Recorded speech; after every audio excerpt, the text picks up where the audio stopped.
Hello, I'm Rabbi Elton from the Great Synagogue in Sydney, and this is Ask the Rabbi.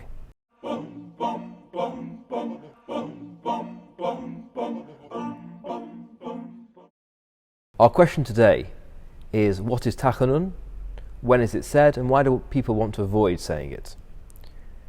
Tachanun is the collection of additional prayers of a supplicatory nature which are recited after the repetition by the Chazan of the Amidah. In Shacharit and again in Mincha, the whole congregation says the Amidah silently, and then if a minyan is present, the Chazan will repeat it, including the Kedusha. After the conclusion of the Chazan's repetition of the Amidah, there is a pause when we return, as it were, to our private supplications. We turn away for a moment from the public and communal aspect of prayer, and we return to our own private entreaties to God. And that is the function that Tachanun serves. There are records of the rabbis in the Talmud who took this moment when God has heard our prayers of the Amidah and has accepted them as particularly propitious for further entreaties. This is true both of Shacharit and also Mincha. However, in Shacharit there is a difference, because on Monday and Thursday these prayers are supplemented with a much longer version. This seems to be associated with the reading of the Torah on Monday and Thursday, and also has a connection to Bahab, the fast of Monday, Thursday and Monday, which we spoke about last week. Because Tachanun includes prayers which reflect on our difficulties, our sadnesses, in which we beg for mercy and for deliverance, they're not considered appropriate for happy days, for pleasant occasions. So, for example, we don't say Tachanun on a Rosh Chodesh, a new month. We don't say it at Mincha on Erev Shabbat, because we're already close to the arrival of the happy and joyous day of Shabbat. We don't say it the entire month of Nisan, when Pesach falls, because the whole month is a happy and joyous occasion. Or Purim, or Chanukah, and the list goes on. Now, because these texts are rather lengthy and rather dense, there has been a trend, a Jewish habit of looking forward to the days when Tachanun is omitted.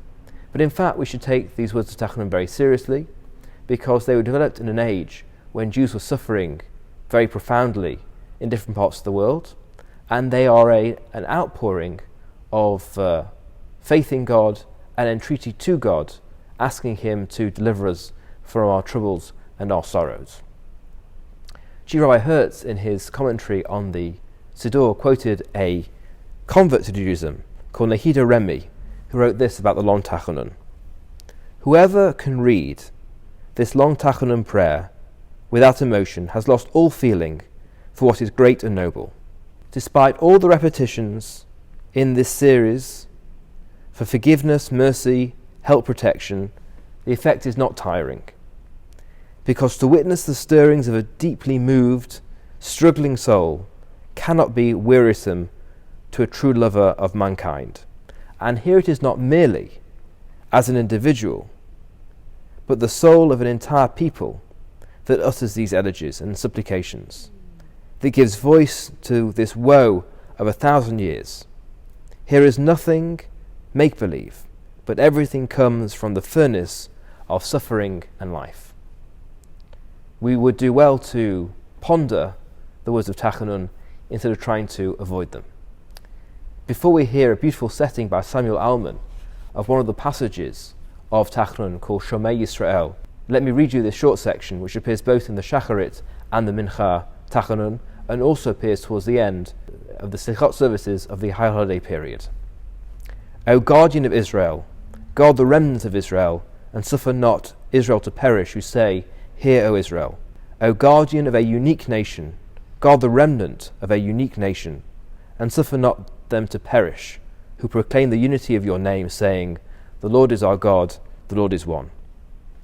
O guardian of a holy people, guard the remnant of a holy people, and suffer not them to perish, who 3 times repeat each day the threefold sanctification unto the Holy One. And now enjoy the music of Samuel Alman. Thanks for joining.